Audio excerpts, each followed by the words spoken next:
Di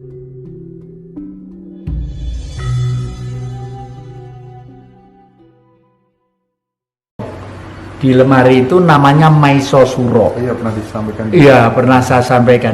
Dari patung itulah saya mulai saat itu tidak pernah dan tidak akan makan daging sapi dan daging kerbau. Karena apa? Karena sapi dan kerbau itu diturunkan di bumi oleh Sang Hyang Siwa, Siwa itu angkasa, untuk meringankan beban hidup manusia. Betul, termasuk bajak sawah. Bajak sawah, ngangkut gerobak, kendaraan itu. Belum lagi susunya yang diperas. Ya, susunya yang diperas. Waduh. Dan ini sudah di dalam buku yang saya buat itu sudah urut. Semula angkasa menciptakan bumi, ya, supaya bumi nanti sempurna untuk hidup dan kehidupan sebagai perwujudannya. Jadi kita tidak diciptakan, kalau menurut saya kita itu perwujudan beliau. Langsung berwujudan ya, Manifestasi. Secara makro disebut Allah, secara mikro disebut Tuhan. Nah, makanya orang Jawa itu simpel, Tuhan itu Gusti, bagus sing ati, perilaku yang baik. Pinjem budayanya orang Katolik ada benarnya. Allah Bapa, Putra, Roh Kudus, Amin. Ya, seperti itu. Jadi artinya apa? Cahaya yang disebut Tuhan itu ada di antara otak kita, otak kanan, otak kiri, otak belakang, di tengah ada ruang vakum, sepucuk paku. Itulah cahaya. Itu cahaya. Kalau orang Islam menyebut Nur Muhammad, ya ta? Orang Nasrani menyebut Kristus, kita menyebut guru sejati. Ya, guru sejati. Karena guru itu statis, hidup tapi statis, mesti punya alat. Alatnya apa? Hidup. Kenapa? Karena tubuh kita itu sudah terbuat dari alam ini. Daging dibuat dari tanah, tulang dibuat air, nafas dipinjami udara, terus darah dipinjami api. Nah, terus roh suci kemana? Roh suci kalau mati harus kembali ke istana Allah. Di mana? Matahari. Itu beberapa bulan yang lalu tetangga saya Gang 6 sana nganggur di Singosari, saya ajak, ayo mas, sambil nunggu masak nasi siang, kita sedekap di depan altar saya itu. Ada apa yang kita mengantar ke surga tokoh-tokoh nasionalis yang belum pernah tercatat. Kalau di makam pahlawan ini sudah jelas itu. Sering kalau mereka yang tidak tercatat kan banyak. Iya, betul. Kita antarkan pulang ke matahari. Waduh mas, saya itu sampai nangis. Mendung gelap, matahari tidak kelihatan, langsung lubang bersinar kira-kira radius 5 meter persegi, bulat gitu aja. Difoto sama Mbak Astrid, ya, difoto, lalu sampai nangis saya itu. Artinya apa? Diterima permohonan kita, ya, karena matahari itu kumpulan roh suci, kumpulan Tuhan itu sendiri. Jadi Allah itu ya matahari, sinarnya menyinari bulan, planet-planet, bintang-bintang itu. Tidak mungkin orang akan bisa ketemu dengan beliau. Banyak orang mengatakan semua kan karena Allah, semua itu ridho Allah. Itu benar.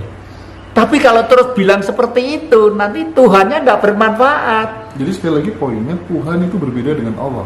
Berbeda. Allah itu makro, Tuhan itu mikro. Mikro lah, tapi sama kan, hanya beda gede dan kecil aja. Semesta alam yang makro. Semesta alam. Nah, coba bayangkan, bumi itu siapa yang nyonggo? Air, ya kan? Tubuh manusia 80% air, ya kan? Jadi air itu apa? Air itu perwujudan Tuhan. Sama seperti manusia tuh. Iya. Sekali lagi, air itu perwujudan Tuhan.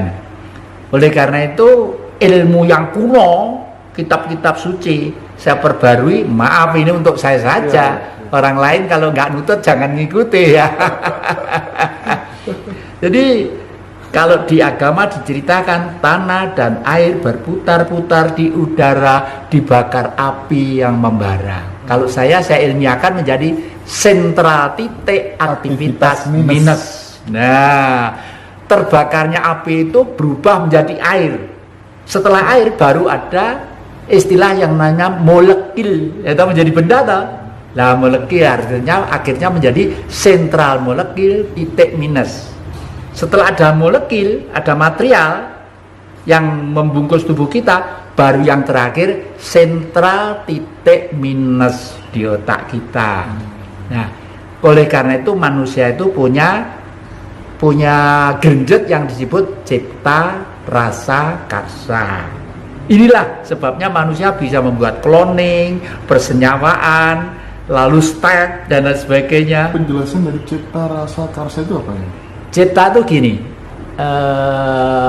Mas Hendra, sekarang bawa kamera. Loh, kamera itu kok iso nyimpen gambarnya jati, runge yo mentor, ya ta.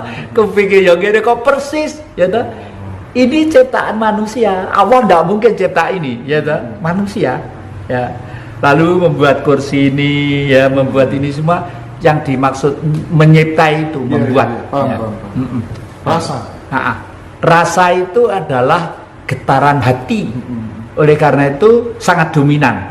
Misalnya kalau kita itu melihat orang bisa sedikit senyum, ngapain sih mesti meripatnya melotot, ya toh? Itu kan yang main kan rasa. Podo-podo anune gitu ya. Wong senyum kena kok melotot, ya dah gitu loh ya. Padahal senyum itu mempengaruhi saraf-saraf menjadi bagus dan indah. Nah, kalau karsa apa ya? Kalau karsa itu kehendak. Jadi hidup kehendak. Karsa itu kehendak. Saya akan membuat lukisan. Gambarnya Mas Indra, ya sudah, saya mencari kanvas, misalnya ini cat gitu misalnya, ya. Saya geser ke pertanyaan selanjutnya ya. Apakah kemudian manfaat positif yang bisa dirasakan seseorang yang menghindari makan makanan yang bernyawa? Apa kira-kira manfaat positif untuk diri kita? Yang jelas itu adalah ada kepercayaan khusus. Umumnya orang yang menganut Buddha aliran khusus ya, itu tidak makan yang bernyawa sama sekali. Karena beliau mempunyai hati bahwa kalau bernyawa itu pasti dia hidup. Kalau hidup pasti dia punya perasaan, pasti punya hati. Oleh karena itu saya tidak akan menyakiti perasaan dan hati mereka, gitu ya. Itu ada yang seperti itu, tapi ada juga yang tidak bernyawa, artinya ini yang kelas umum. Aku tahu mangan wedhus nyawa bernyawa ra gelem entah dipangan. Setelah dadi sate ya tak pangan. Nah, ada yang seperti itu. Itu guyonan aja ya. Tapi sebenarnya saya tidak makan bernyawa itu karena sadar bahwa kerbau sapi diturunkan di bumi itu menolong kita. Jadi kalau sampai di sini upacara rame-rame, Idul Kurban kita sembelih dibagi-bagi, saya tuh nangis kalau tahu gitu tuh nangis gitu. Dan anehnya patung bukan saya sembah, patung yang saya cinta itu bisa komunikasi dengan saya. Kalau ngundang saya itu kiai, bahkan umur saya itu diodot oleh dia. Karena apa? Karena dia menyadarkan saya, kiai itu sudah diparingi dispensasi kalau bahasa umum ya. Umur manusia itu rata-rata 70. Kiai itu sudah hampir 80, dispensasi 10 tahun. Dan kiai masih sangat dibutuhkan oleh teman-teman kiai. Tolong jaga kesehatan kiai gitu. Waduh, sejak itu saya makan itu hati-hati banget, hati-hati dan selalu bersyukur ya, selalu bersyukur. Tapi kadang problem juga ya kalau misalnya ini ya itu kan tadi yang dianut teman-teman budaya yang tidak memakan atau Hindu barangkali ya.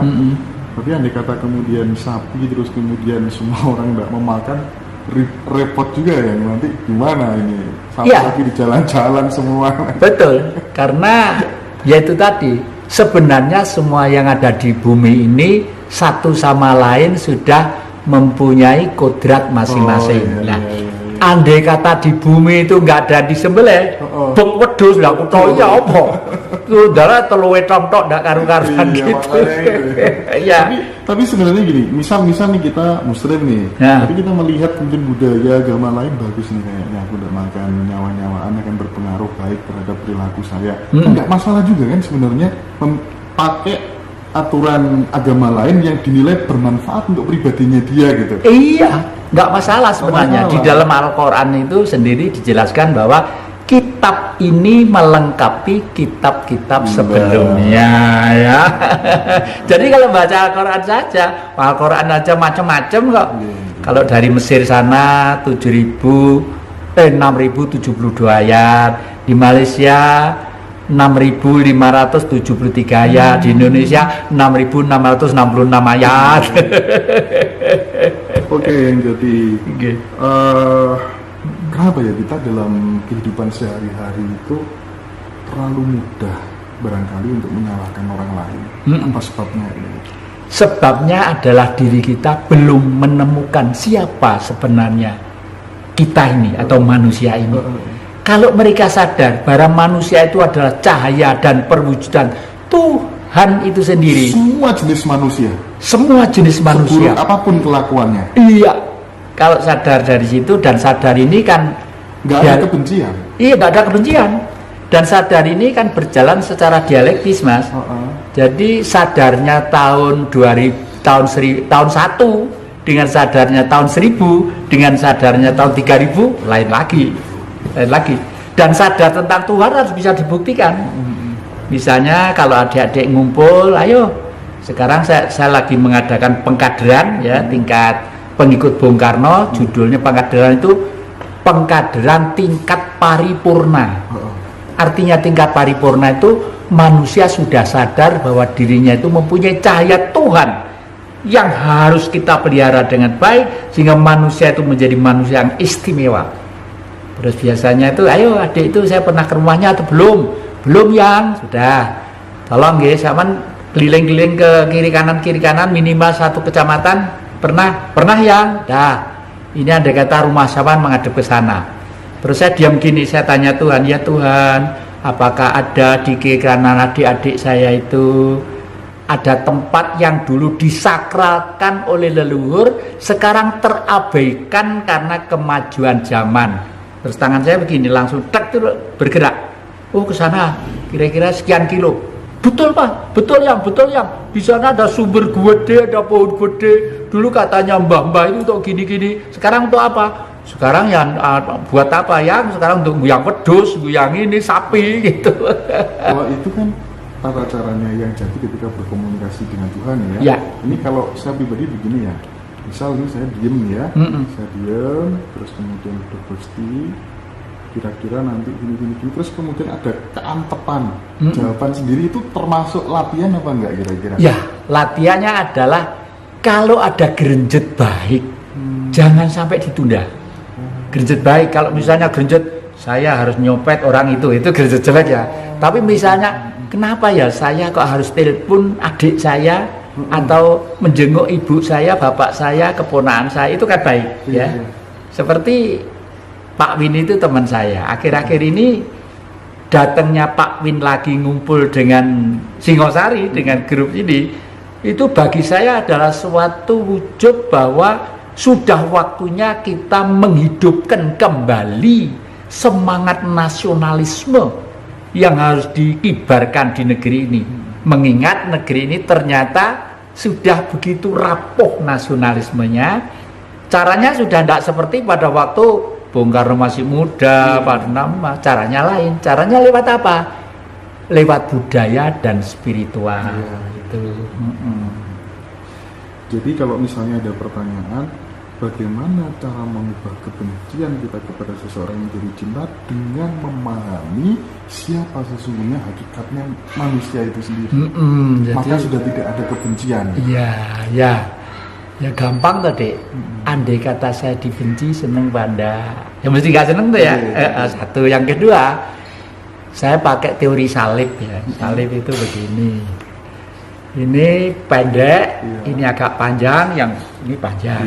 Hei manusia, ke gaib, ke Allah, ke Tuhan itu boleh, harus yakin. Yakin satu kali, jangan berkali-kali. Nggak Pagi yakin. yakin, siang yakin, sore yakin. Itu namanya goro itu, yakin satu kali.